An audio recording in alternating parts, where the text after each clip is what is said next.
Hi there. In this video, we are going to talk about some tips on knife safety. Whenever you're working with a knife, it is important that you do not put your knife very close to the edge of the counter because you can knock it off by accident and potentially hurt yourself or somebody else. Whenever you are walking around the kitchen with a knife in your hand, it is important that you have a firm handle on it and that you walk with the tip of the knife pointing down away from your body. Do not ever walk around with your knife pointing in this direction, as somebody can back into you by accident and really get hurt. The parts of the knife are the handle, the bolster, the spine, and the sharp blade. Whenever you're grabbing a knife, there are some ways that you can grab it correctly and some ways that you can grab it incorrectly. If you grab the knife by the handle, you will not have enough support when you're cutting your vegetables. If you're grabbing the knife by the spine, you also don't have full control of it.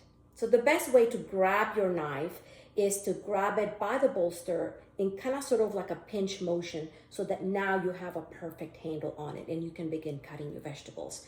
In this case, a potato. It is important that you do not get distracted when you're cutting your vegetables, talking to friends. You need to concentrate on what you're doing because accidents can happen when you're not paying attention. Your non-dominant hand is always going to be the hand that will grab your food. And there are different ways to grab the vegetables that you're cutting, but the best way will be by using what we call the claw grip. The claw grip is where you grab the vegetable and you curl your fingers down so that your knuckle guides the side of your blade. And if you don't see your fingers, you can cut them. It is important for you to wash your knives carefully. Always wash and dry your knife in the sink and completely dry it before you store it. Don't ever put your knife in the dishwasher because in time your blade is going to get dull.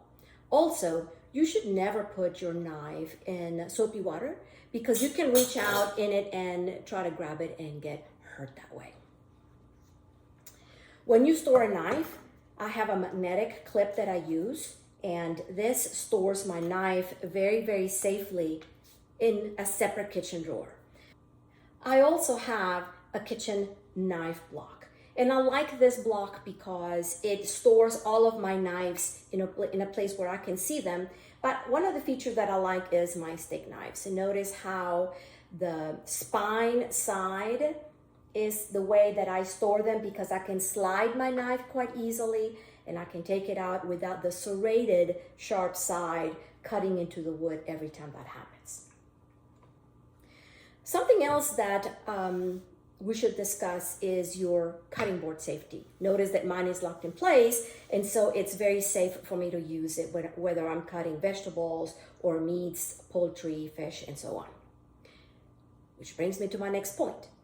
If you are going to cut vegetables, meats, fish, or poultry, you should use two boards. If you only have one board, however, I would strongly recommend that you sanitize the board in between uses. Also, if you ever clean your hands and you've been handling poultry or chicken, or you wipe your board, make sure that you dispose of this towel and get a new one, because cross-contamination is something that you want to avoid at all costs. So this is our short video on tips on knife safety.